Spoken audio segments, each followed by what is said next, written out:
The Equine Practice is proud to present this webinar on laminitis in horses.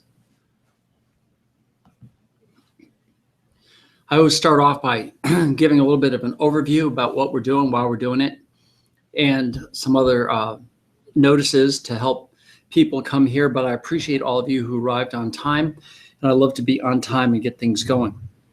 So let me give you a little bit of an overview. The Horses Advocate is a site that I put together that talks about a lot of things that you might be interested in, and I try to make it a worldwide broadcast so everybody in the world can see this, because everything about horses is a worldwide thing. And I love to talk about laminitis because it is such a devastating disease, yet very few people really understand it. So let me go into what this is all about. First of all, recording this webinar will be available for free to everybody for a limited time and forever to members of the Horses Advocate. So why don't you think about becoming a Horses Advocate, which I will tell you about a little bit toward the end of this.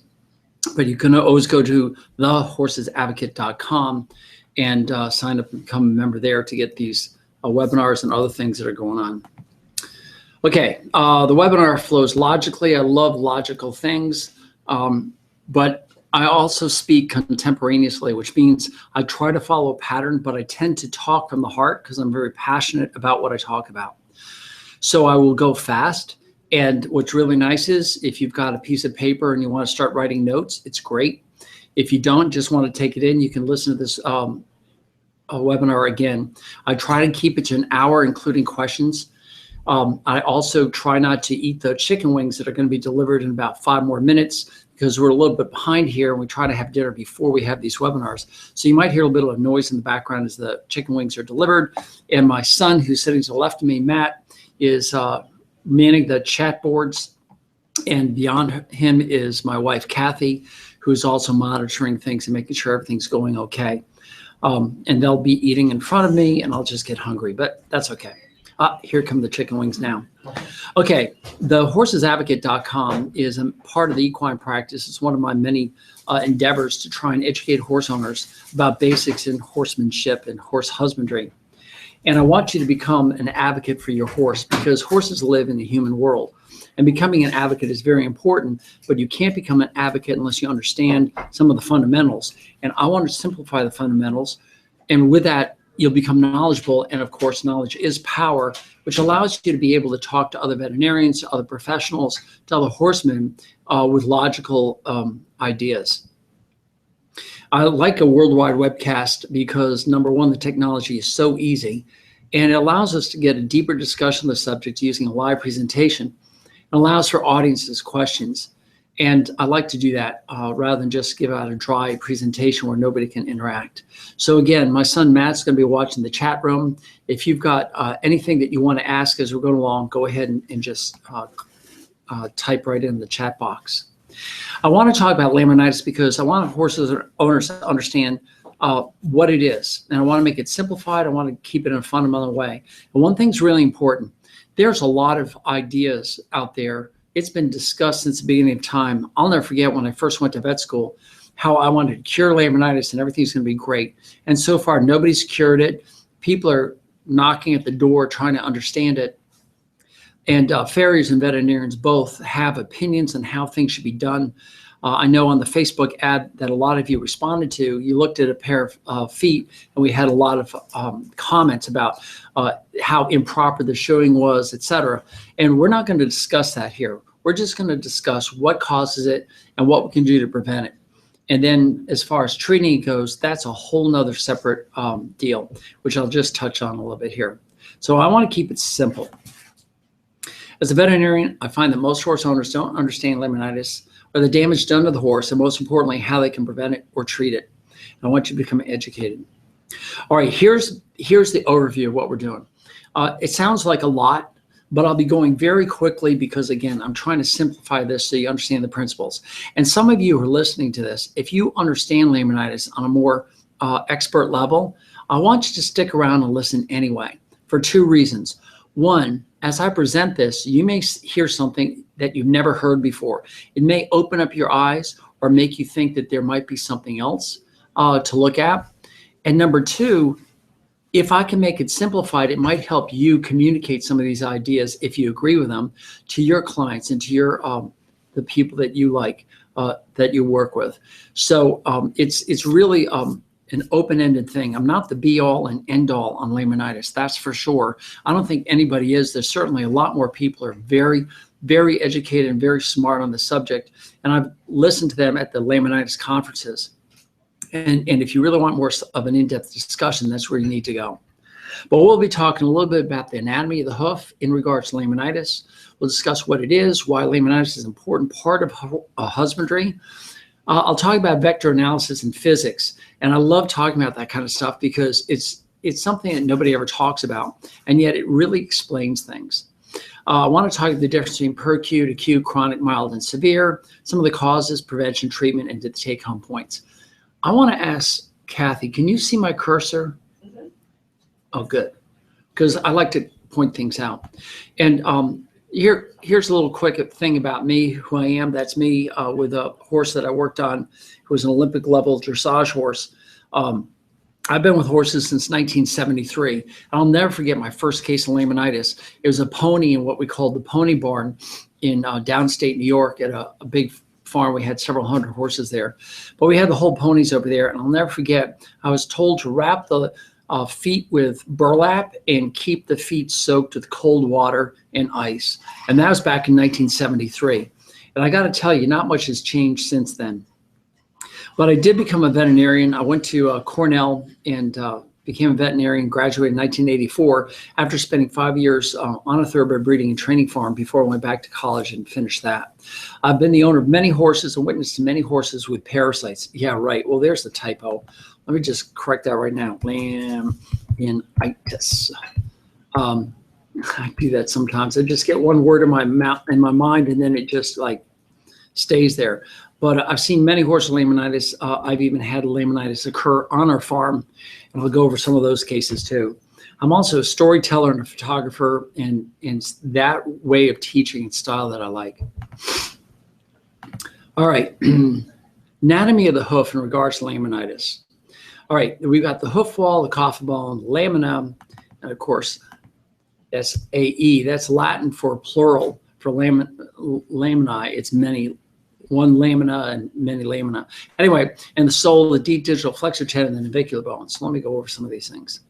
The hoof wall is a hard shell of the hoof extending from the skin of the leg at the cornet down to the ground. We all know that. It's made of tubules that are hard on the air side of the wall and made of insensitive lamina on the bone side of the wall. So it's a very thick wall. On the outside, we've all seen the outside of the horse's hoof. But until you actually see a horse's hoof removed from the horse, and you see the inside, it's made up of thousands of little tiny parallel leaves that are beautiful when you look at it. And it's those leaves that are what's called the insensitive lamina. There's no nerves there at all. It grows throughout life from the cornet down towards the ground at a rate of about 1/4 of an inch a month. So it takes well over a year to replace the entire hoof. That actually is a very important point when it comes to laminitis. The coffin bone is the bone that sits inside that hoof. It's at the end of the leg, and it's encased within the hoof wall. It's also known as the distal flange. For some people, they like to call it like that, or sometimes P3. It attaches to the hoof wall by a soft tissue called the sensitive lamina that interleaves with the insensitive lamina of the hoof. So in other words, wherever there's this corrugated lamina of the hoof wall, in the spaces lies the sensitive lamina. And these two things come together. If you hold your hands out in front of you and put your fingers together, so the leaves interdigitate, they call it. In other words, the fingers come in between each other. That's what happens. If you squeeze your fingers tightly together, you can't pull your hands apart. And that's the connection. There's also a deep digital flexor tendon that attaches to the bottom of the coffin bone, which I'm going to talk about in just a minute. So lamina, or the leaves, the leaves is another way of saying lamina, run parallel from the top to the bottom of the hoof wall. And the insensitive lamina are hard and have no nerve endings, while the sensitive lamina are soft and have the nerve endings. And this attachment is made at the molecular level using a disulfide bond between the amino acids of the proteins, specifically DL-methionine. And that's why when you see any of the supplements that horses are given for hoof wall, the biotin that's in there, often D-L-methionine is added because it has high levels of sulfur, and it's the sulfur bonds, the two sulfurs that come together and create that very strong attachment of the two. Now, sometimes you don't know what laminitis is, but laminitis just means inflammation of the lamina. So anything with itis at the end of it, like arthritis, means that you have inflammation up, and that's what laminitis is. Another word for laminitis, let me just throw this in, is founder. And founder is the horseman's term for laminitis. And I'll use them interchangeably. I'll try to stick with laminitis, but I think I use founder toward the end. The sole is the bottom of the hoof, and as thick as it needs to be for the environment it's in. So if it lives on a rocky terrain, it's going to be more thick. If it lives in a sandy environment, it's going to be very thin. It only creates what's necessary to protect the bottom of the foot, but it is not there to support the coffin bone. It's not like the bottom of your sneaker. The coffin bone is set inside the hoof in a very specific way, and the sole just basically covers it up to make sure that it doesn't get dirt or infection. It has lamina that run in the same direction as the wall, but they stand on end where the sole attaches to the coffin bone. So instead of seeing the leaves that you see on the hoof wall, on the sole it looks more like little tiny holes. The deep digital flexor tendon is very important in discussing laminitis. It's a tendon attaches bone to muscle or muscle to bone. As the muscle contracts, it pulls the bone that's attached to it. Think of it like the strings of a puppet. When you think of a puppet, you have the hands, your hands that are manipulating the puppet, that's the muscle. The strings are the tendon, and the puppet itself are the bones, and that's what a tendon does. So the deep digital flexor tendon is the name of the tendon that attaches the muscle that's on the back of the forearm that pulls the leg backwards to the bottom of the coffin bone. So in other words, when the horse moves forward, he's actually pulling the leg backwards. So in other words, the hoof is placed on the ground, and then the body tries to pull the hoof backwards, but it can't because it's stuck on the ground. So in essence, it pulls the body over the hoof, and the body moves forward. And that's the flexion of the deep digital flexor tendon that does that. It starts way up by the elbow and comes down to behind the knee of the horse. And from the knee down, it's nothing but tendon. That's what's running behind the cannon bones. But the deep digital is one that goes all the way down the back of the pastern and attaches to the bottom of the coffin bone. When the lamina attachments become weak from inflammation, then pulling the deep digital flexor tendon can actually peel the coffin bone away from the hoof wall and causes the rotation that you see on x-rays. That's a really fundamental part of laminitis. So the navicular bone is just a bone that lays across the hoof from side to side and acts like a pulley. So as the deep digital flexor tendon comes down around the back of the pasture bone, gets down toward the coffin bone, it has to make a steeper angle. It has to actually bend around and attach to the bottom of the hoof on the bottom of the sole of the foot. And as it does, it goes around this little pulley of a bone. It's there just to protect it, and they put a little fluid in there to make sure that it doesn't cause a problem. That's where navicular disease comes, and a lot of people confuse navicular disease with laminitis. This has nothing to do with navicular disease, but the navicular bone is part of the structures that get affected. Now, if you're farrier, or if you don't believe in a farrier, and you have a horse that has a long toe and low heel, just through physics, it's going to take more pull on that deep digital flexor tendon to pull that foot back underneath the horse and break over. Think of you wearing clown shoes and how you have to actually work harder with these long-toed clown shoes. But if you keep the toe short and raise the heel a little bit, it reduces the pull on that and allows the toe to break over. So there's less pull on the deep digital flexor tendon around the navicular bone. And that's what we try and do with some of these horses with laminitis. We want to try and make it as less of an effort pulling on that coffin bone as possible. Now, the next couple of pictures I want to show you are going to be kind of shocking. This is a horse that I saw at a barn. I was doing teeth, not on this horse, but another barn. And well, let's just take care of that. And it's just a horse that's got severe laminitis. He's throwing his weight backwards. His hind legs are carrying all the weight.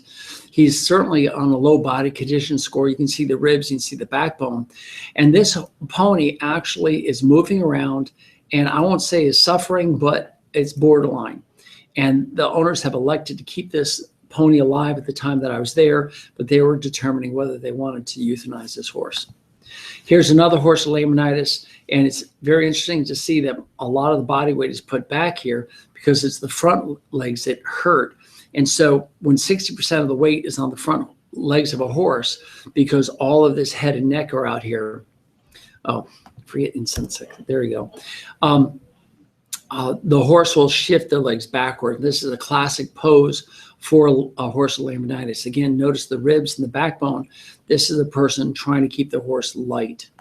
And then here's another horse with just severe tendons. They've actually tried to cut these tendons, or they're about to cut these tendons to try and relax this horse because he's in such severe agony, and he's been walking his hind feet so much that it's deformed his feet. All right, so what is laminitis? And here's a horse with chronic laminitis. You can see the bend in the hoof wall here, where it's in one angle here, and then it starts to bend out. The toes have been shortened. The heels have been raised a little bit so the horse can move a little bit more easily. But there are two major events in laminitis, and these are something fundamental that I want you to understand. First is the inflammation of the lamina, and second is the permanent damage to the lamina. Two distinct events that occur. It's like a room that's dark, somebody throws the switch, now the room is light. It's the action of the switch that's the inflammation of the lamina, and then the room changing from dark to light is the permanent damage that occurs. It's that simple. It's two distinct but interrelated things that occur. So let's just go over this for a second. All right.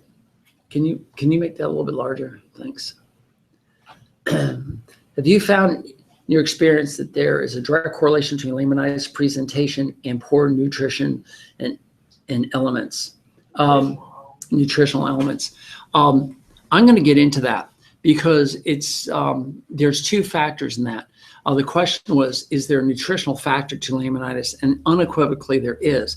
But it's interesting, and if you don't mind, I'm going to defer the answer to that to a little bit later when we get into the causes.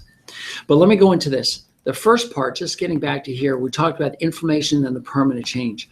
Inflammation is from any cause, and it causes the disulfide bonds to break down, and the sensitive, insensitive laminae are no longer strongly attached to each other. So that's the first event. The second event is when gravity comes along and it peels the coffin bone away from the hoof wall. And gravity shears the coffin bone away from the hoof wall, and tension of the deep digital flexor will actually pull the coffin bone away from the wall and cause the rotation. The more lamina that are damaged, the more severe the movement of the coffin away from the wall. But it doesn't necessarily correlate with the pain. And that's one thing that's really frustrating for people, because they might see a mild case of laminitis. They might even not consider it laminitic. And I will tell you that in this horse up here, this horse never really showed any profound laminitis, but the x-rays of this foot were horrendous. So I'll get a little bit more into this permanent damage here. Now let me talk a little bit about vector analysis, because I just love this. Vectors are forces in a direction. So when somebody throws a baseball, we know that that baseball is going at a certain force or a certain velocity. But where that ball travels is based on vectors. So we send it in a direction, and over time, gravity works on that direction and bends the ball so it falls to the earth. So vectors explain how the hoof is shaped, as well as its response to laminitis. And the degree of force upon the coffin bone plus the degree of damage determines the prognosis. So it basically boils down to what's the angles. So the force of the horse's weight comes down its leg. It turns 90 degrees towards the hoof wall, then turns 90 degrees back to travel down the wall. Now, before your eyes gloss over, let me just take a look at this. Here's the pastern and a hoof. What happens is the weight comes down this bony column into the hoof wall. Then the weight is transferred perpendicularly to the hoof wall, and then it travels down the hoof wall. I'll show that to you in x-rays. Here's the pastern bones, and the weight of the horse is coming down here. Now you think, because we walk in sneakers, that the weight is carried right here, but notice how thin the sole is. Where the weight is actually being carried is on the hoof wall. So the weight comes down here, it travels across right here, and here's the lamina. The lamina go parallel here and attach this coffin bone to the hoof wall. So the weight is transferred perpendicularly up here and then down to the hoof wall. And this occurs all the way around. So in other words, it occurs all the way out here. The hoof wall comes down and it spreads the weight this way to the quarters, to the toe, to the other quarters, to the heel. And this whole wall carries it, the coffin bone suspended. There's the coffin bone in here. And here's the hoof wall all the way around. And this connection right here is suspending the hoof wall. Now what happens in laminitis is a portion of the lamina can become inflamed. And wherever that portion occurs, you have tearing away of this support structure. It can be anywhere. It can occur anywhere. It can be just the toe. It could be from the toe to the inside quarter. It can be mildly affecting the whole foot. It could be just the heel. But the point is, laminitis occurs somewhere in here. And if it's just a small section, I don't think I can. I was asked if I'd make my cursor bigger, and I can. I just don't know how to do it on the fly here. But the cursor is pointing to the toe right now and goes around the side toward the heel. And the more damage that occurs here, the less support this coffin bone will have, and it will start to tear away from the wall. And if this rotation occurs, because the deep digital flexor is coming right down here, you can almost see this white line. It comes down here, comes around the navicular bone, and attaches right down here at the bottom. And as the tendon pulls up, it pulls this bone down and away, and the horse ends up moving forward.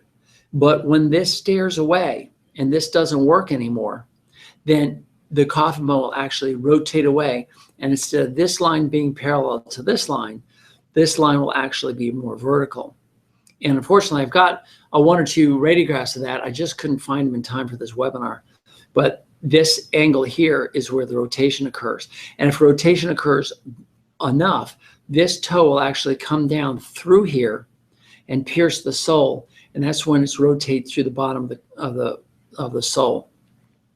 If this inflammation occurs all the way around and there's nothing supporting this foot, there's nothing supporting it here, then what happens is this just sinks straight down. It's no longer attached.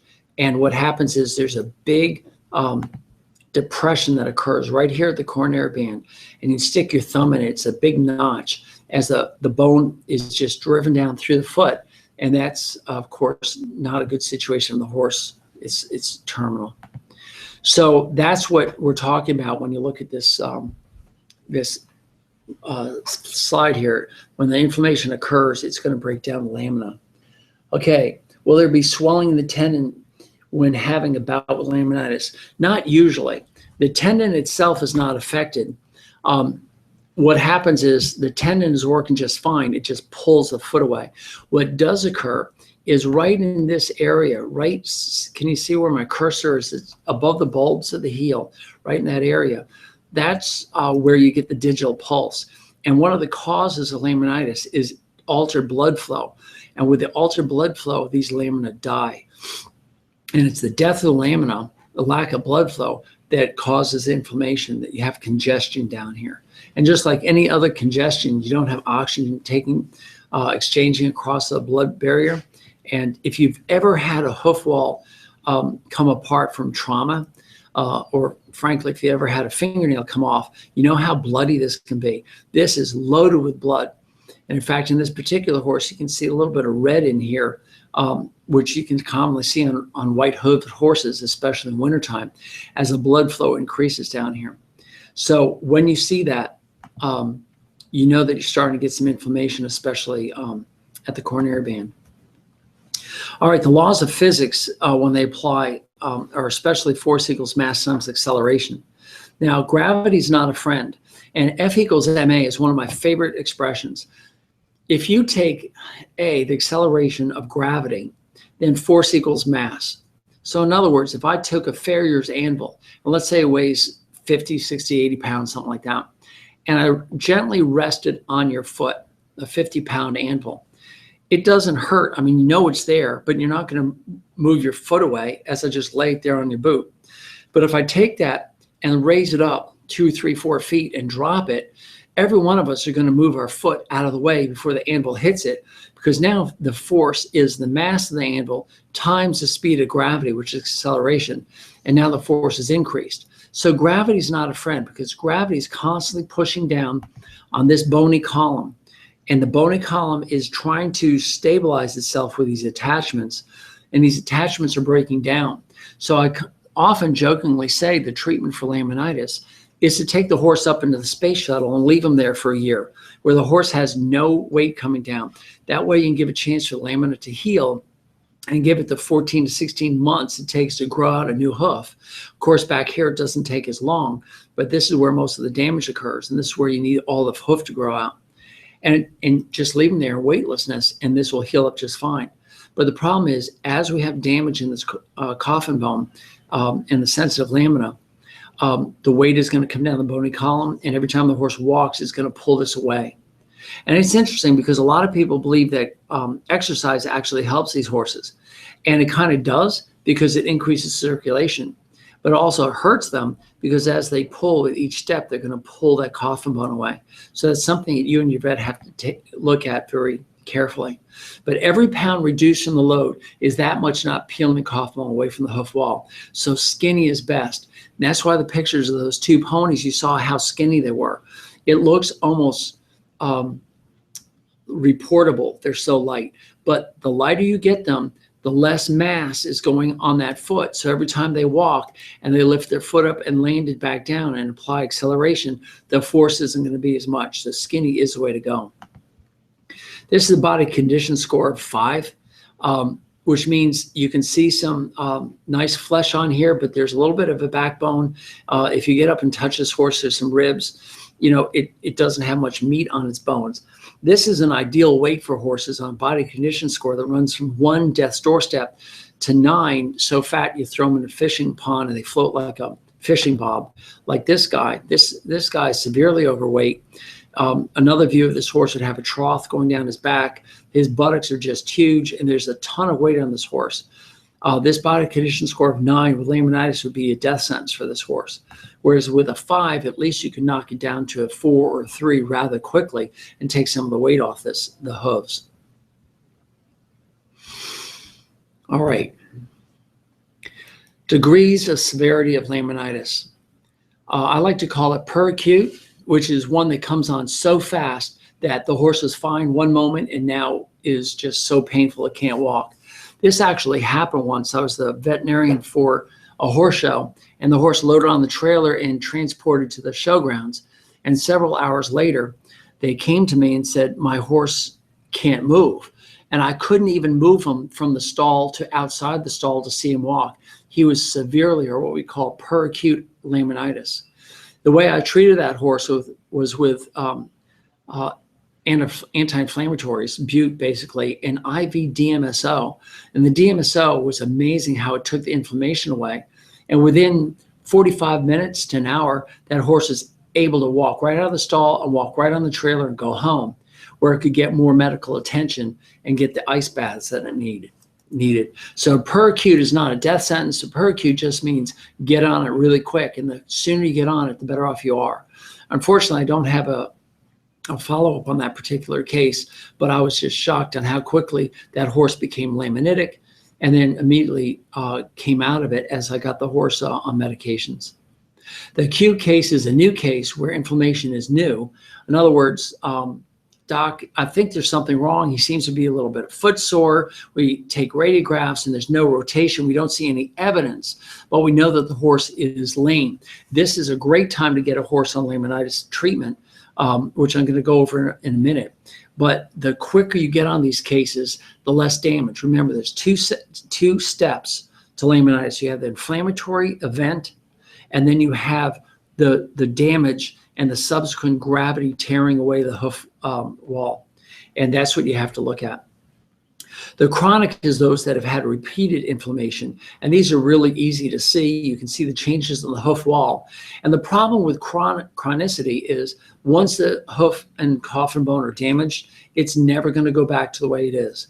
There's some farriers that have worked diligently and have been able to bring a hoof capsule back to being very good. But the problem is the damage is still there on a microscopic level, and it has a propensity to founder again, unless you're doing some severe changes in the diet, which I think one of the listeners asked about, which I'm going to get into in a little bit. Rotation, we already went over. That's when the coffin bone tears away, rotating in a direction that X-ray sees it rotate. But the sinker is when there is no rotation, it just sinks to the bottom of the foot. The amount of lamina determines the severity of the separation. The per-acute cases that are stopped in the tracks and come away no damage at all if acted upon rapidly. And the acute cases can also be stopped in the tracks by stopping the inflammation, but often have minor damage. It's the chronic cases that are the buggers for everybody. It's those cases that have severely deformed hooves that are almost impossible to bring back to where they need to be. Once the bone has begun to rotate, it cannot be put back into position. Very minor cases with aggressive prevention can do well and even appear good on radiographs, but nothing's better than the original configuration, or it's what I call the original equipment. So you'll already have damage and it can't grow out, or when it does grow out, it leaves permanent scars within the hoof wall. And so you have a weakened condition. Now, we have all heard of horses that have had a bout of laminitis. They have a little bit of rotation, and over a year or two, the farrier can work on them and bring that hoof angle back. And on radiographs, the rotation's gone away. Those are really wonderful events, and they do occur, but they're not that common. So I like to be as aggressive as I can at the first sign of these things to prevent that from happening. It's a lot easier to take care of. If the coffin bone rotates, so the tip of the coffin bone appears through the sole, then it's terminal and it's time to put your horse to sleep. The main reason is infection will get up into the bone and the horse is suffering. And the same thing goes for the bone completely separating from the hoof wall and sinks with a prominent depression. So let's look at the various causes of laminitis. Grain, just number one out of the starting gate is grain. And I'll go over that in a second. Road concussion, just taking a horse that's got thin soles and you go out there and you pound it on the pavement, or you pound it on rocky terrains when it's not used to it, they'll develop bruising. The bruising leads to pooling of blood. The pooling of blood can predispose the horse to laminitis. You can have several toxins out there that can cause it, or any sort of stresses to the body's blood flow. Black walnut shavings is one of those that can do that. And some medicines, such as dexamethasone, can cause laminitis. And then, of course, you have other, which I'm going to throw Cushings in there for a second. The common denominator, to me, seems to be insulin resistance. And insulin resistance is something that everybody's talking about, and yet very few people understand it. So let's take these things one at a time. I'd love to talk about surface concussion, that's bruising. That just makes common sense. If they're bruised, the horse becomes painful, doesn't want to walk. You get the blood stagnate in the foot. Leads to inflammation. The inflammation leads to breaking down laminitis. And some of these horses become dead lame and very severely laminitic. But they're usually overweight. They're usually not exercised very well. They're not prepared for this kind of shock. I'll never forget, as a vet student at the apartment complex we were at, this one girl was very wanted to impress her friend with her horse. So she pulled it out of the paddock. It's a very fat black horse. And she just tacked it up and just jogged it, galloped it up and down the driveway. And that horse suffered severe laminitis after that. Black walnut shaving seems to be an unknown for a lot of people. There's a bad case of it in my hometown here that nobody knew about black walnut shavings. But when I was in vet school, we had several horses become foundered with that. And they couldn't figure it out. They brought the horses up to Cornell to try and figure out why.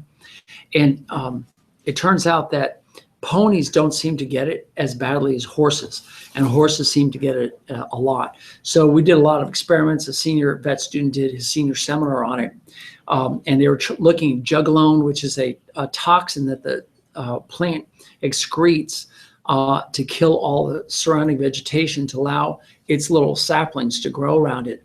It's kind of a little neat ecosystem, but we were unable to make the horses laminitic with black walnut jugulone. We found, I had a case where two trotting breds, which are standard breds but in pony size, they were bedded on some black walnut shavings and they started to become laminitic. But once we found the cause and took them off that and treated them, they did just fine. So be careful if you're using shavings, make sure they're pine. If they are made out of hardwoods, make sure that the supplier does not use black walnut. We don't know if it's from the black walnut tree or the black walnut laminating process for some of the black walnut laminates that they put on the furniture. We don't know what it is. I don't think they ever did find out, but it's pretty common. Don't use black walnut shavings. Insulin resistance is very simple. Sugar is absorbed through your gut. Insulin grabs the sugar and transports it to the cell. It comes knocking on the cell's door and says, "Excuse me, I've got a delivery for you." Well, the cell sends up something called glucose transport mechanism. It's a molecule that comes to the surface of the cell. It latches onto the cell wall, and insulin injects the sugar into that. And the glucose transport mechanism pulls that sugar molecule into the cell where it can be used for whatever purpose the cell needs. Well, imagine the UPS guy coming to your door, knocking on your door and repeating over and over again, "Hey, I got a package. Hey, I got a package. Hey, I got a package." After a while, you have all these packages in your house and you don't want it anymore. And you say to him, "Hey, look, I'm not sending my glucose transport mechanism to the door anymore. I don't want it." That's what insulin resistance is. So now the UPS truck goes off where the package is still in its truck and it doesn't know what to do with it. Now, for some reason, and I don't think they've actually figured out why, but for some reason that sugar becomes inflammatory to the lamina of the hoof, and that's where it starts. So one of the things I learned at the last laminitis symposium that I went to is almost every horse that has laminitis has insulin resistance to some degree. And the only way you can tell if your horse has insulin resistance is to fast your horse overnight, and then in the morning draw a blood sample, and then feed your horse 2 ounces of Caro Light syrup, L-I-T-E, not L-I-G-H-T. You feed 2 ounces of it, and you wait about an hour to an hour and a half, and you draw a blood sample and look at the rise in insulin. And if the insulin goes very high, then you have insulin resistance. And that's the only way that I know of, or at least that's what the Laminitis conference is talking about. That seems to help identify these horses that are prone to it. And the treatment, of course, is to stop feeding a horse sugar. Now, everybody who knows who I am, that I see on a daily basis, knows that I'm anti-grain. And grain does nothing but gives obesity and metabolic disease. It causes insulin resistance. It also causes behavioral changes. It causes a lot of things that just don't make sense in a horse. And it's not a normal substance. Here we are trying to do natural horsemanship and natural caring for our horses. Some of you don't even want to use chemicals or dewormers, yet we use grain on our horses, and grain is an unnatural product for a horse. If a horse is out in the wild, it might find some oats for a couple of weeks out of the year, and then the oats are gone. It goes to seed and the oat plant moves on. So horses aren't supposed to have grains in the wild. They're supposed to have forage from weeds to tree leaves to grasses. That's what they eat. So if we can do everything we can to lower the sugar levels of what's going in your horses, that includes carrots, sugar cubes, treats, supplements that have sugar, wheat middlings, corn, oats, things like that, we can really knock the teeth out of these horses getting laminitis. One other thing is high cortisol levels associated with laminitis, but it's not the primary cause. That's what everybody calls Cushings, and Cushings everybody's diagnosing because you see your hair coat and your horse that isn't shedding in the spring.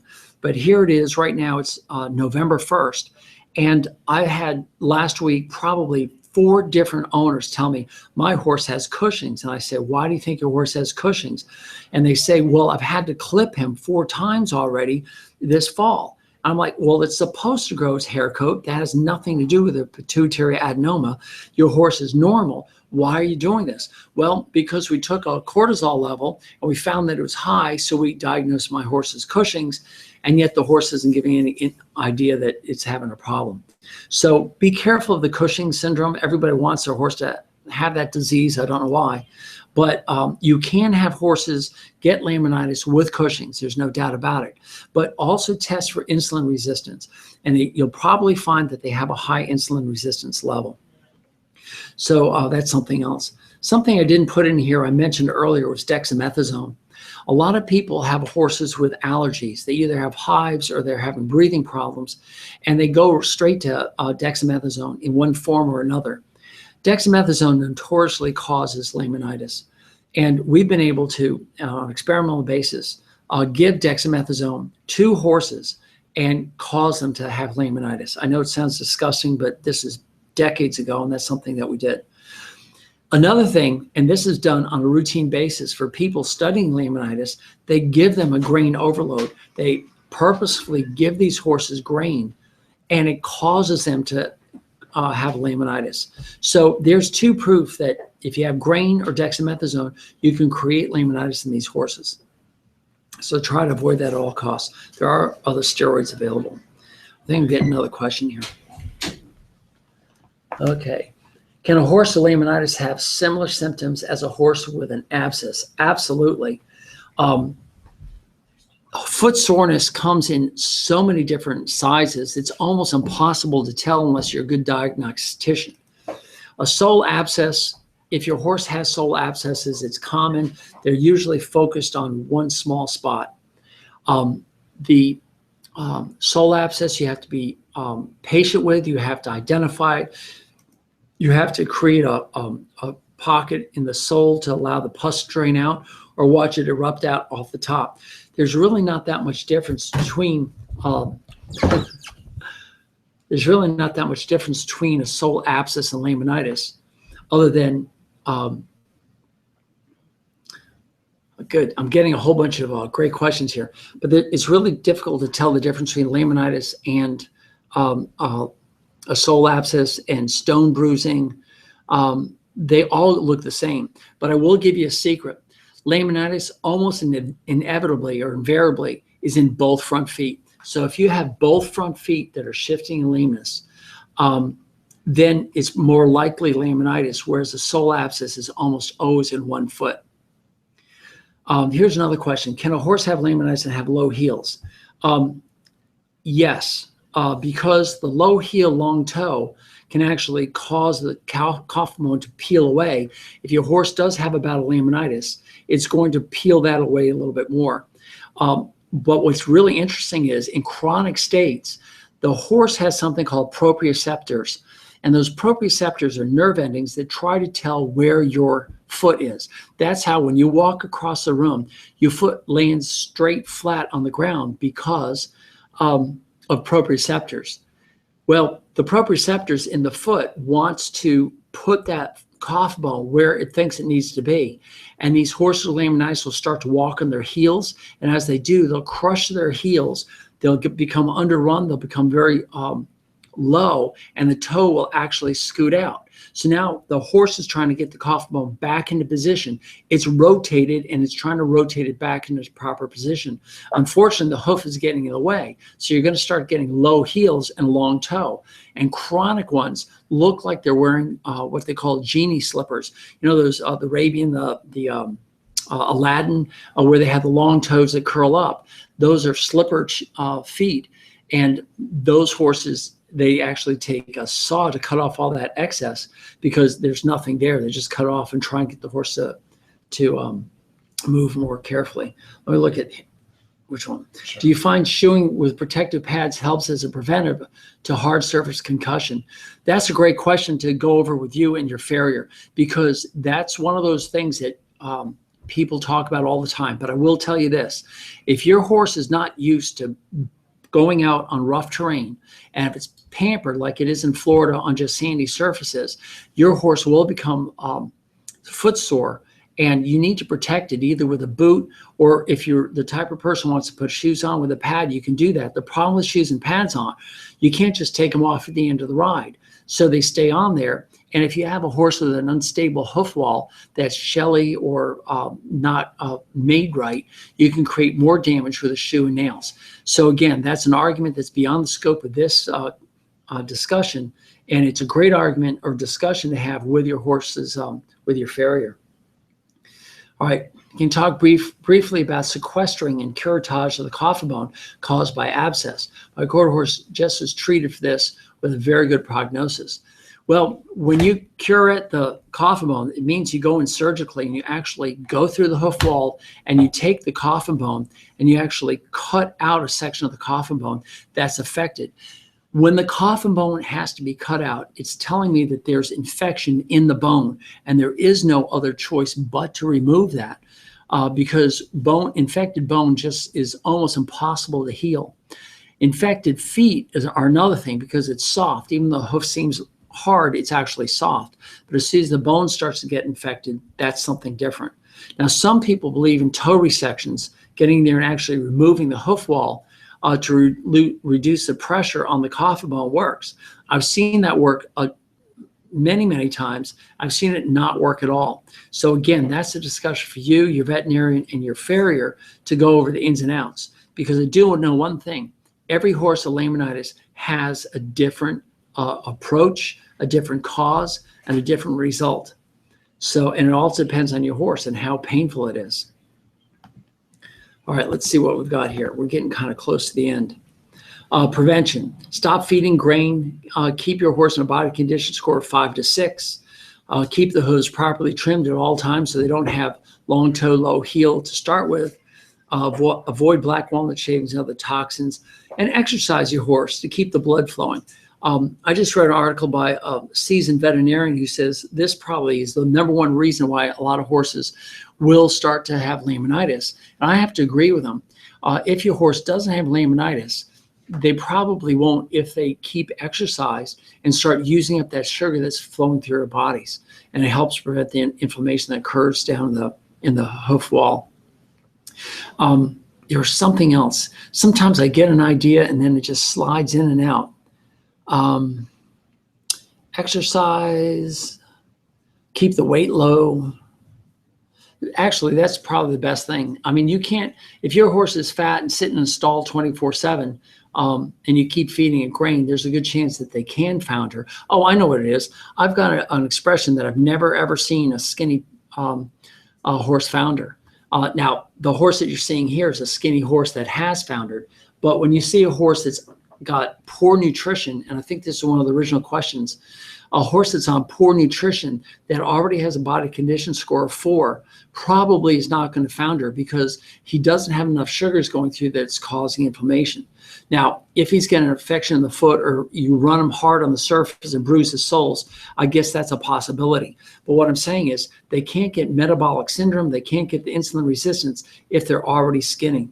So thin horses, and I love to say this to people, when you have a horse that's a body condition score of 7 or 8, you know, that's where we vets make all our money. That's where your horse gets lame, where they break down, they have all sorts of issues. You know, the more weight you put on this horse, the worse they're going to break down, because most people don't train a horse. If you're going to have a horse that big, you have to train it every day for hours. And I don't mean go out there tomorrow and work it for 8 hours.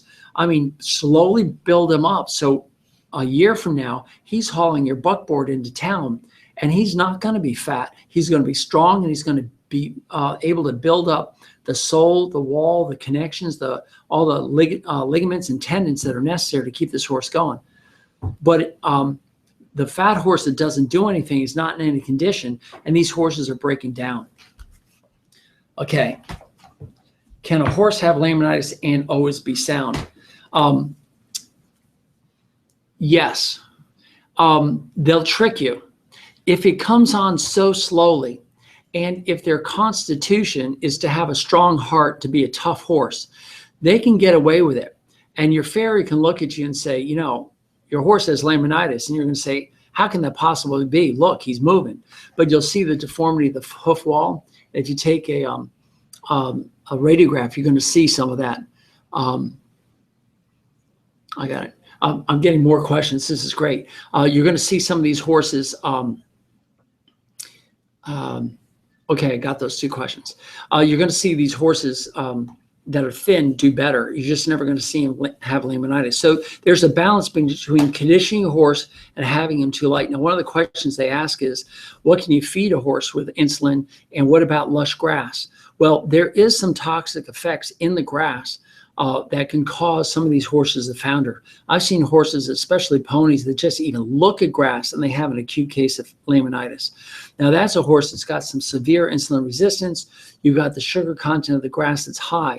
And we have to understand that the sugar content of grass and hay is constantly fluctuating. So in other words, if you have a horse, okay, let's look at something called non-structural carbohydrates of grass and hays. What that means is the sugar is either stored as energy or it's used to build its structure. So when you have a grass that's out there all day that's soaking up the sunlight, it's using photosynthesis. And photosynthesis takes the minerals and the water and the things that around it, and it turns it into sugar. And the sugar is stored in most grasses in the shaft of the grass. When you're down in the subtropics, it's stored in the root system. And very few of you are living down there. Most of you are north of Vero Beach and live in a place where we have normal grasses like Timothy Orchard, bluegrass, and other grasses. And so the sugar is stored in the structure. At night, when the sun goes down, these grasses take that sugar and turn it into structure. And that process we see in the expression, my grass grew overnight, and that's exactly what's happening. So if your horse goes out on grass that's growing rapidly, that's really a grass that is consuming all the sugar. But I've seen horses founder in February in New York, or December, pardon me, where they suddenly had a little bit of warm rain and they just flourished. And that's because the photosynthesis is creating a lot of sugar. So if you have a horse that's on low, that has an insulin problem, and how do you know? Okay, when it comes to any sort of hay or any sort of pasture, if your horse has laminitis and your pastures are really good, in other words, it's not just a mud lot or sand lot, and you have adequate pasture, you need to either limit or eliminate the grass in that horse's diet, because some of these grasses can have high sugar contents and will kick them over the edge. If you're feeding hay and you can't test the sugar content of the hay because you are only buying a pickup truck full instead of a tractor trailer full, and you're constantly changing your supply, the rule of thumb is take the hay that you're going to give your horse, put in a bucket of water, and let it soak for 30 minutes. It goes faster if it's in hot water, but if you put it in a bucket of water for 30 minutes, it's like sugar frosted flakes put in a bowl and cover it with milk. And then all of a sudden you get the phone call, you go away and you talk on the phone, you come back and there's your soggy sugar frosted flakes. But then you just take the bowl and drink the milk, and it's all the sugars going into the milk. Well, that's what happens when you take hay and soak it in water. Number one, it's going to turn black because hay is very dirty. But number two, that water is going to suck out most of those sugar content of the hay. And a lot of horses might say, hey, I don't want that hay because it doesn't taste as sweet. But I will tell you this, they will not have that high sugar content, and they will continue to eat the fiber they need to continue to live without having that sugar spike. So I think I've covered a lot of questions here. I think I've got one more, Karen. What's Karen got to say? I think we're going to come up with a better way that I can take a look at these things. She wants to about hot hoof for acute case of laminitis, and are alfalfa tubes okay to feed instead of grain? All right. For some reason, my volume has just gone off the roof here. So let me see if I can get my sound down. There we go. I guess it auto-corrected for my wife talking the other side of the room. Sugar levels highest during sunrise and sunset. And sure, I would like cover. Let's see. About hot hoof for acute case of laminitis. No, absolutely not. I'm about to get into treatment, which is the next subject. But to answer the question about sugar levels at the highest during sunrise and sunset, the sugar levels are going to always be higher at the end of the day when the sun has been using photosynthesis. After the sun goes down, then the photosynthesis stops, and you start to, the grass consumes that sugar to create the structure and becomes structural carbohydrate, which is not as inflammatory to the horse. All right, treatments. It's a simple answer. Anything to reduce inflammation for all acute and per acute cases. The chronic cases is more of something that you have to do with your veterinarian and your farrier to apply padding on the bottom of the foot. I like one of the easiest things is a sponge, a closed cell sponge that you just duct tape to the bottom of the foot, and it immediately forms a form-fitting filling for the sole. And these sponges are about 1.5 inches thick. You get them at Home Depot. You get a whole sleeve of them, plastic sleeve, and you just throw them on the bottom of the foot if you can. Sometimes it's hard because the opposite foot is so painful you can't pick it up. But you put these on the bottom and you put some duct tape on it, and they compress it down on these horses. You can almost hear them breathe a sigh of relief as you put a quick and easy fix to the bottom. Some farriers have pores that they put in there. Some farriers put pads on. Everyone's different, but if you want to get some protection on the bottom, that's best. But when it comes to anything with laminitis, it's ice. And that's one thing I learned. I don't know if I've got it here. I don't have it here. At a laminitis conference, they took horses and induced laminitis, and half the horses they didn't do anything with, and the other half they stuck in ice baths for 14 days. 14 days sounds like an impossible amount of time a horse could actually sit in ice water, but they found that there was no damage caused by it. These horses that were given the same insult to create laminitis never showed any laminitis. It stopped it cold, no pun intended. So if you have any horse that has any inflammation in his foot, whether it's stone bruising or anything else, ice is the only treatment. It's been proven, time tested since I started with horses in '73.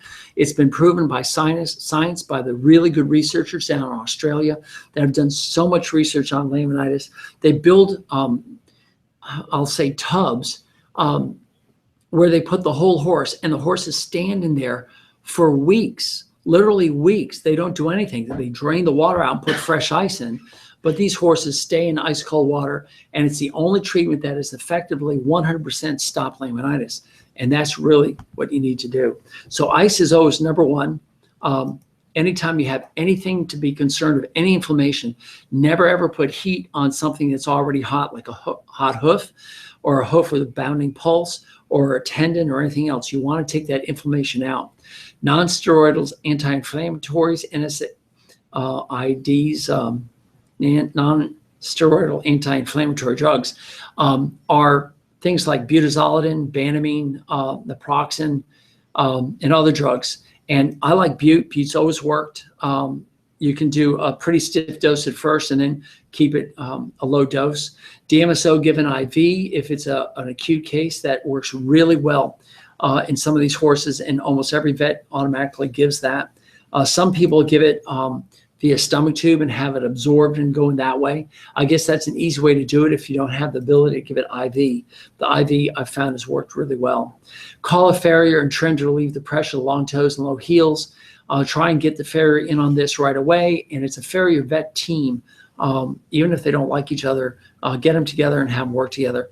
The problem with these farrier vet relationships is that there's so many different ideas on how to take care of this. But if you go back to one of my beginning statements, you have the first part is the insult or the inflammation, and the second part is the damage that occurs after the inflammation. And so this first thing about ice, non-steroidals, and DMSO is all about stopping it in its tracks.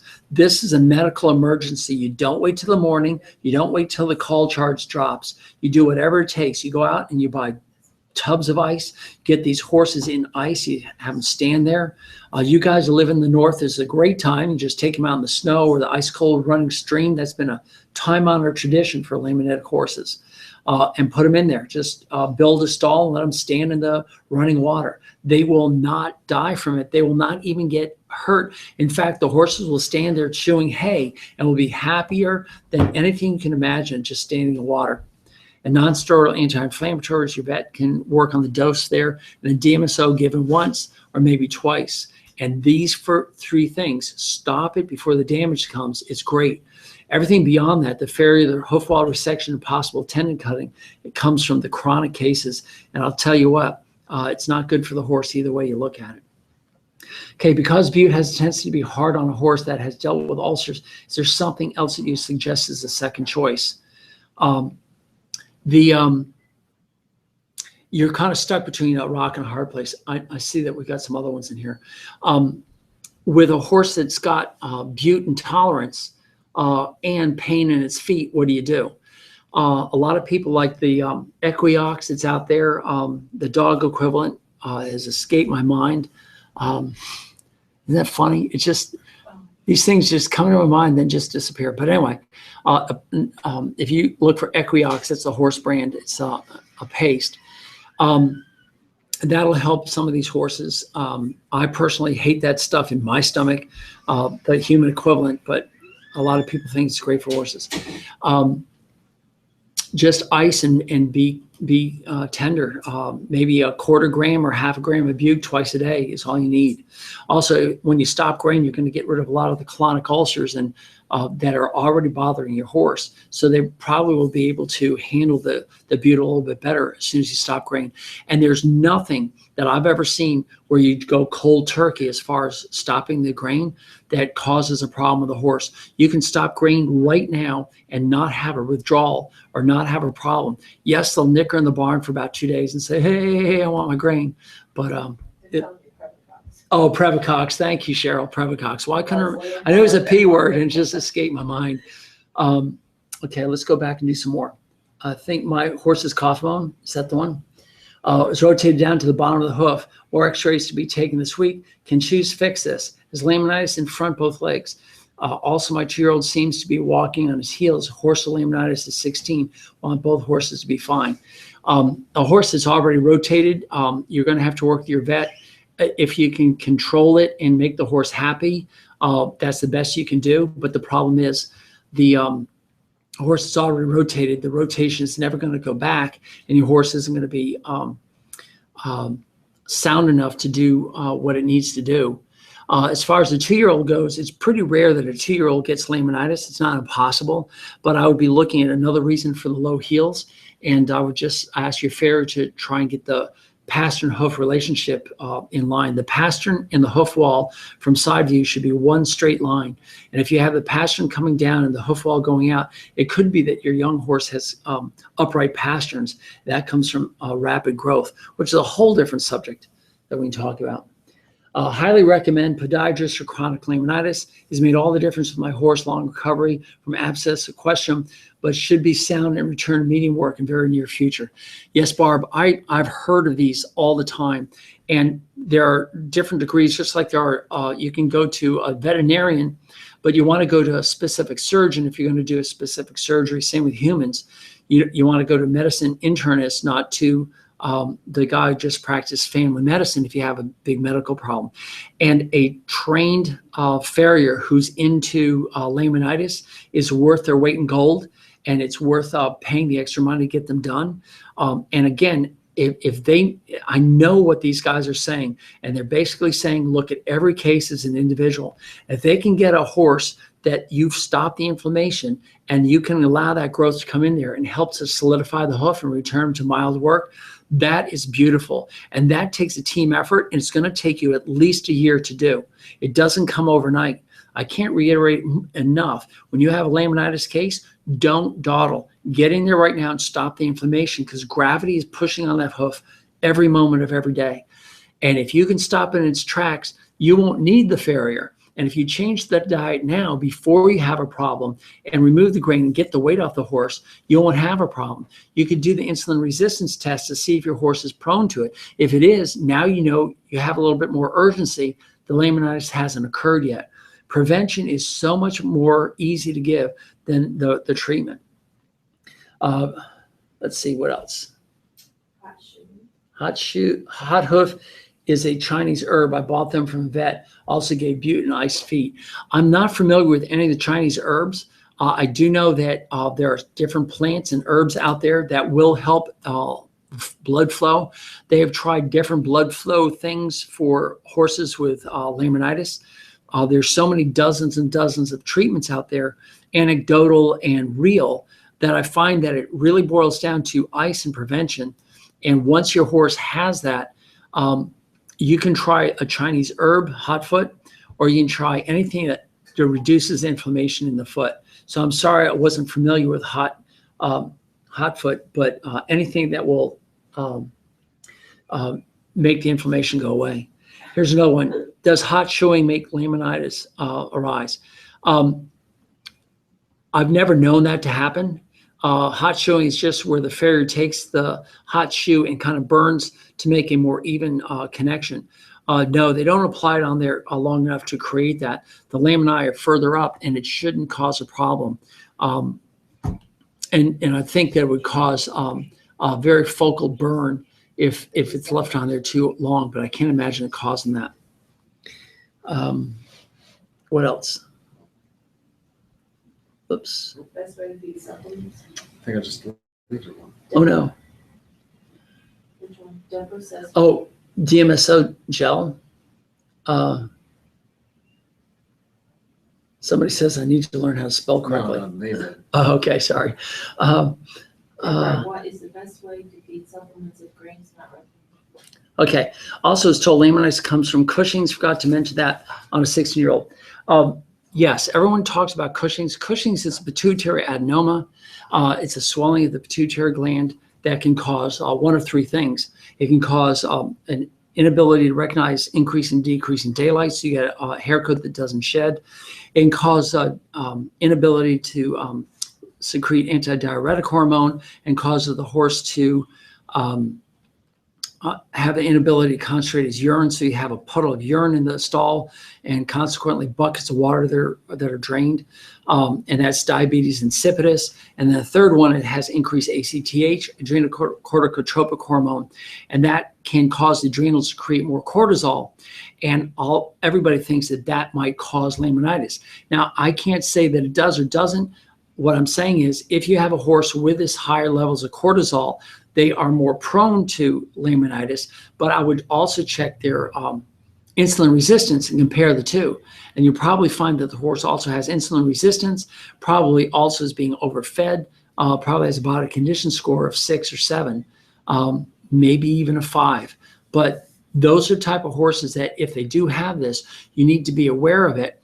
And what I don't understand is some people go to a low carbohydrate grain, but I'll ask you this. If I gave you 3 plates and on one plate I have a Twinkie or a cookie, and on the next plate I have half a cookie, and the third plate I have no cookie, which plate offers you the least amount of calories, the least amount of sugar? And of course, it's the one with no cookie on it. But a lot of people are buying this grain that is low carb, and I don't understand it, because low carb you can get by feeding half of what you're feeding before. You'd have low carb if you fed half a scoop instead of a full scoop of grain. But the low carb food is supposedly balanced and has other fillers in there that really are not important to the horse. So what I would do is, if you have a horse that you don't want to give grain to anymore, if you're worried about grain, just stop feeding the grain. But if you're giving any grain to a horse, that can become inflammatory to some of these horses, and you need to pay close attention to that. I can understand how in a horse with insulin issues that dexamethasone can be very dangerous.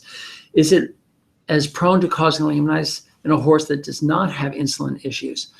That's a great question. I don't think anybody knows. I think if you give horses overdoses of dexamethasone, it's pretty common for them to be laminitic, but I've also seen other horses that have been given dexamethasone a lot and not have any problems.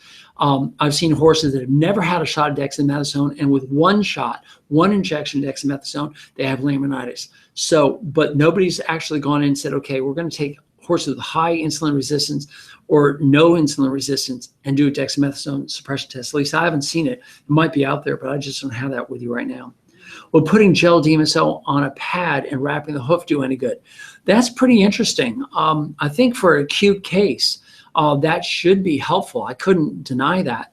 For a chronic case, probably not, because there's more issues that are causing it. But for an acute case, a per acute case, I will get DMSO on that horse any way I can.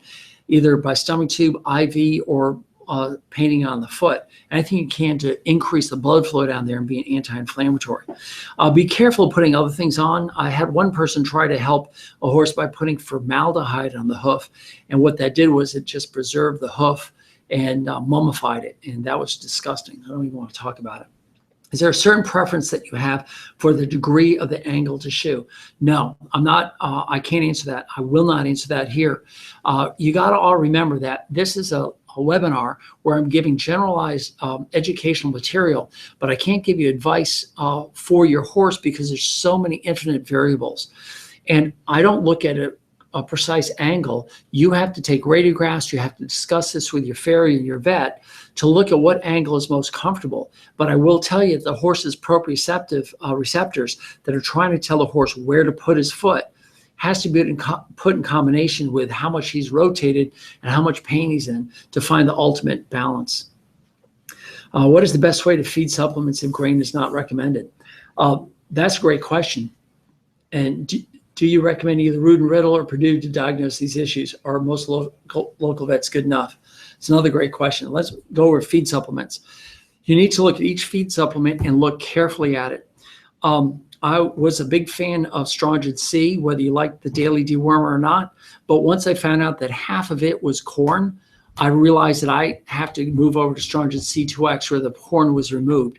It still has wheat middlings in it. So you have to look at each supplement and look at the ingredients. And here's a real alert.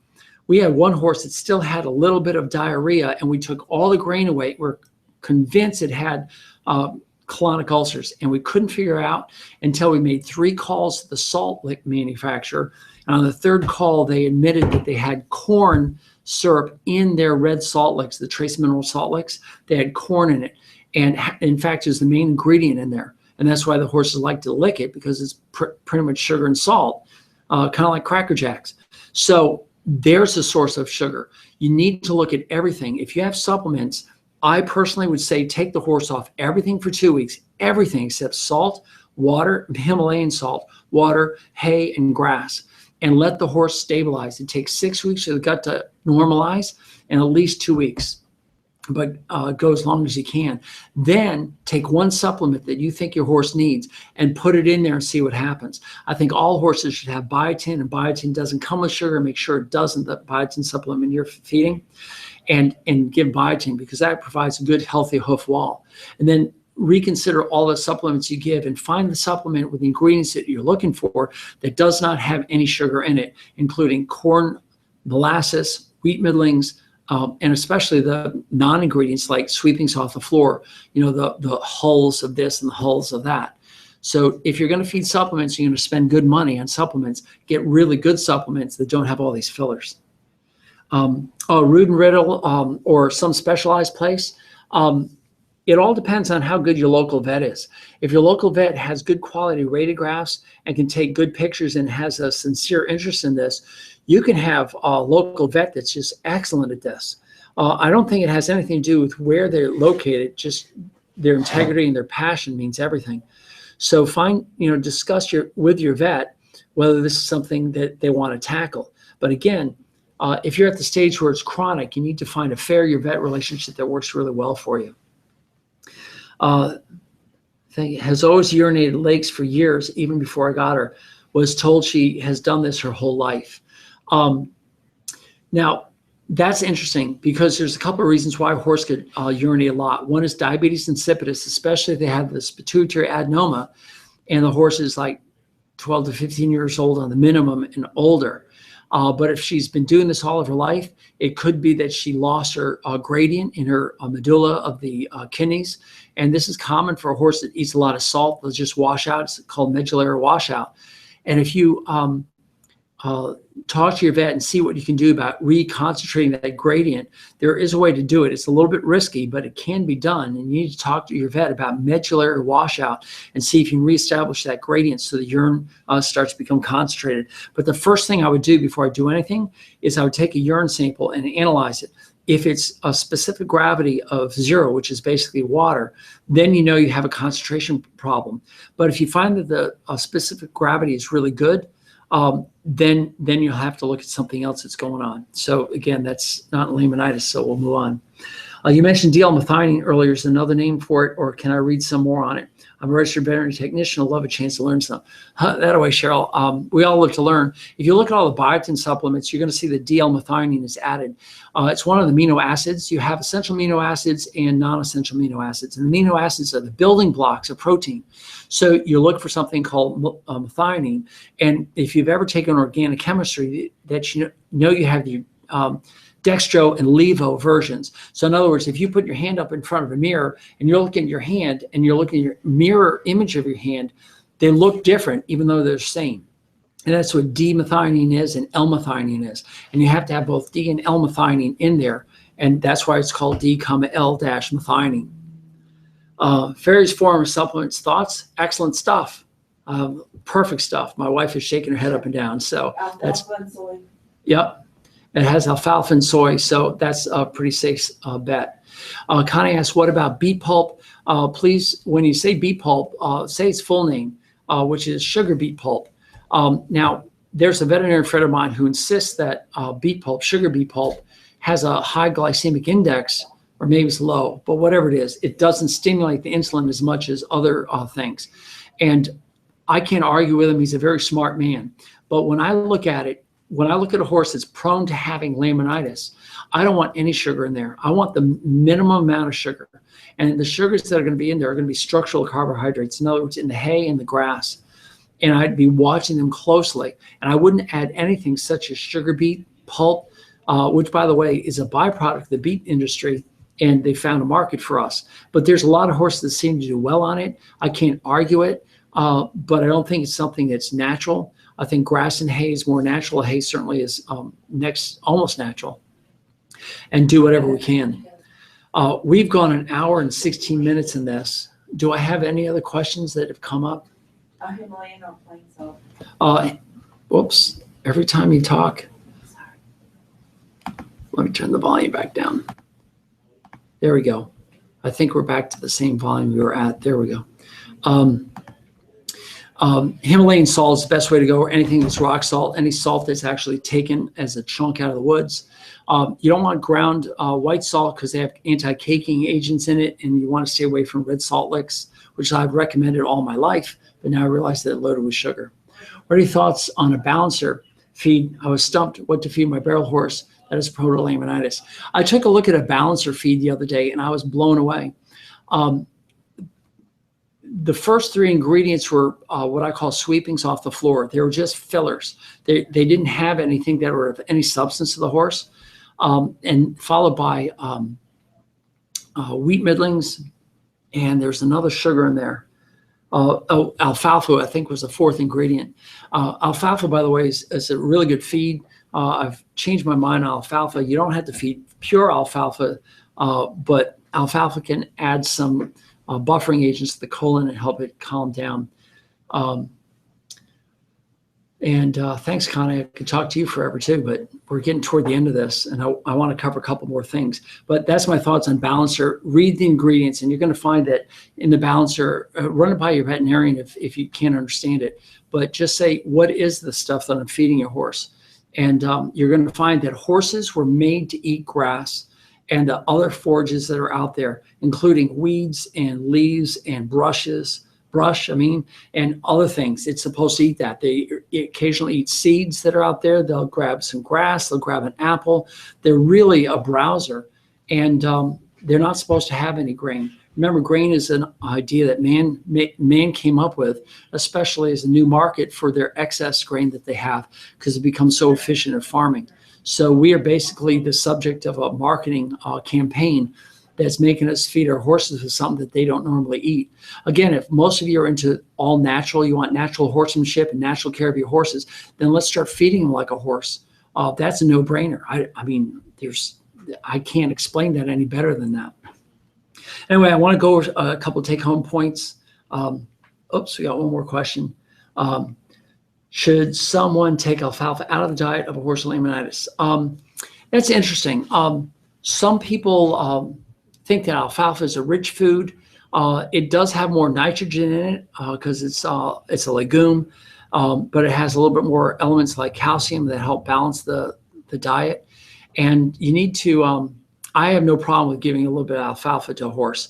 But again, if your horse is really sensitive to sugar, it doesn't matter whether it's alfalfa or bluegrass. If it's out there on the ground alive, you have to be careful what sugar content is out there and be aware of it. Again, your veterinarian can help you with this. He or she can talk about what to feed your horse, but I'm pretty adamant it's all sugar related and you have to watch the sugar content. I don't know if that's the be all and end all for all things, but the take home points are pretty clear to me. Skinny horses do not founder. So if your horse is a 6 and certainly 7 or 8 on the body condition score, they're more likely to founder than if they're skinny. That said, I had a very skinny horse that we couldn't put weight on. And this is before I understood colonic ulcers. He had chronic nosebleeds. He was very skinny and he had foundered feet, which you actually saw in the beginning of this webinar, laminitis. And if now that I know what I know, it's more than just sugar, it's inflammation. And some of these horses are so sensitive to sugar that they're poor keepers. You end up feeding them more grain, trying to keep their weight up. And what you're doing is you're putting more sugar in their diet, which is going to affect the lamina. So be careful of the real skinny horses. Make sure they're not skinny and being fed 6 to 8 quarts of grain a day, because those horses will probably founder. So watch out for those.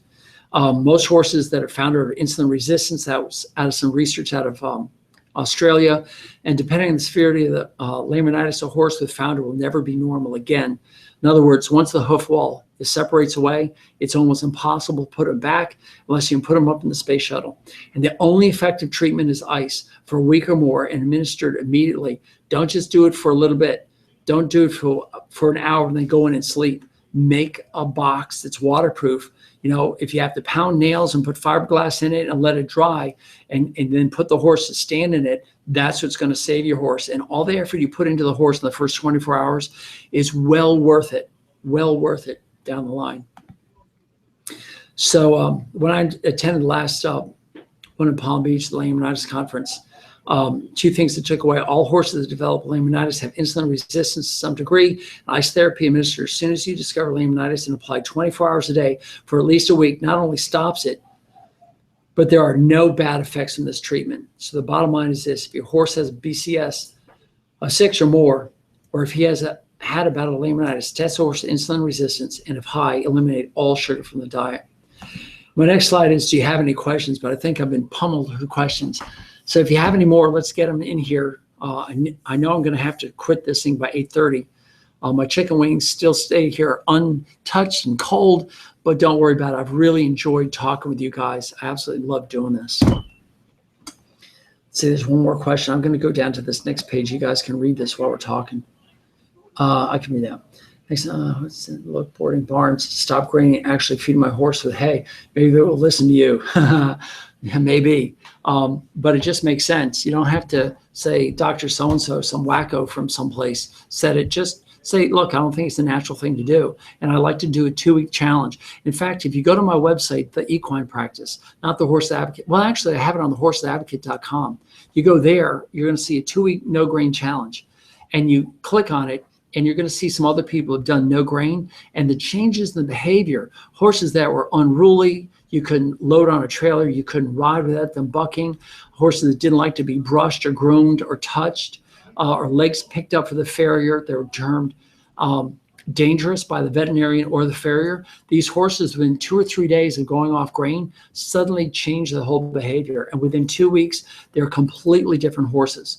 And if it's making such a profound effect on their behavior, imagine what it's doing to every tissue in their body, including their gut and their lamina of their feet. And if you can get them to go off for 2 weeks and document that through a diary, just write down your notes on the calendar, everything that you see, and then send that to me. I will post it on my 2-week no grain challenge. I would love to have that page go on forever with people who've done this so they can see what happens when they take their horse off grain. And you'll be amazed. Maybe your horse has chronic laminitis. It'll stop and maybe it'll have a chance to grow back. Just don't be bought into these ideas of a low carbohydrate grain, or I'm just going to feed a cup of grain or something like that. Or what about supplements that are filled with grain? Get rid of all that sugar and you'll be amazed. Any other questions? Oh, we got one more question. Oh, I'm going to encourage you to go to thehorsesadvocate.com. There's a free tour that you can take. It's free. All you got to do is give me your email address so you can get a password to get in there. And it kind of talks about some of these things. And there's a monthly annual membership, which I'd love for you to sign up and join up. Become an annual member. You can access our private Facebook group where you can ask me these questions all the time and I'll get back to you. Oops. Have you found that laminitis is more prominent in young horses that are fed high amounts of grain early in their lives, such as the case of young racehorse or halt horse? I find that these horses that are fed a lot of grain in young parts of their lives, they're fed bucket loads of grain at the racetrack. And I always am amazed, but just like a grown teenager, they become, they are able to consume it and they don't seem to be affected by it. But I don't know about long-term. And that's a great question. I've always wondered that. It just doesn't seem natural to feed these horses all this grain, even though they're working as hard as they are. But the true purpose of grain was to feed horses that were plowing, the stagecoach, running the buckboard in town, and they just weren't able to get enough energy. That's where grain came in. Let's see. So with this barrel, I've had bouts of light laminitis, no grain when barrel racing. I'm willing to do this if I have to. So that the barrel horse, Leslie, doesn't have any grain, and yet is still having bouts of laminitis. Make sure your horse has biotin, DL-methionine, checks his insulin levels, look at the sugar content of your hay and the grass that's out there, look at all the supplements you're feeding, including the red salt lick, make sure that all sugar is eliminated. Things like wheat middlings as grain, and anything that says corn. Okay, Barb said Root and Riddle can also recommend my podiatrist. Yeah, there's some really good ones. There's a couple in the Carolinas, a couple that I recommend down here in Florida. Every place has people, and they're farriers who are really tuned into trying to help with laminitis. Seek them out and find out what they can do. But again, that's treatment after the fact. The whole purpose of this lecture is to get you aware that you can stop this and prevent it. And trust me, it is so much less expensive and less heartache if you stop it before it happens. All right, I've been there. My wife and I have been there. We've seen it, and we don't want it to happen to you. Okay, I think that's it. I'm going to sign off now. We're at an hour and 26 minutes, and this is going to be a long replay. All right, anybody else? Last chance. All right, that's me, Geoff Tucker. Thank you for your time and becoming your horse advocate. Hope you all sign up and become so we can get to talk a little bit more. Thanks for your time. Good night.